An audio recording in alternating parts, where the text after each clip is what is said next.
সবার তো ধান্দা আছে। প্রফেসর ইউনূসে ধান্দা হইতেছে তারেক রহমান প্রেসিডেন্ট বানাবে, তারে কাউরে মন্ত্রী বানাবে, কাউকে উপদেষ্টা বানাবে, কতজনের কত স্বপ্ন। এই এত বেশি স্বপ্ন দেখতে দেখতে বুড়া বয়সে এই কাজ করে ফেলেছে। ইন্টারিমের গাছেরটা খাইছে এরা, এরপরে বিএনপির স্বপ্নের সরকারের তলারটা কুড়াইতে হবে ওনাদেরকে। আমরা একটা জাতির ঐক্যের মুখ কল্পনা করছিলাম খালেদা জিয়ার মধ্যে।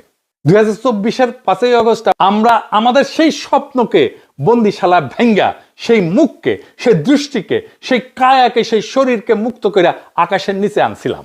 কিন্তু খোদা তাআলা যে আমানত আমাদেরকে দিছিলেন, আমানত আমরা রক্ষা করতে ব্যর্থ হয়েছি কিছু মানুষের লোভে, তার দলের ধান্দায়। যাকে আমরা সমস্ত বাংলাদেশের জন্য মাথার ছাতা করতে চাইছিলাম, তারা তাকে কুক্ষিগত করছে নিজেদের নিজ স্বার্থে।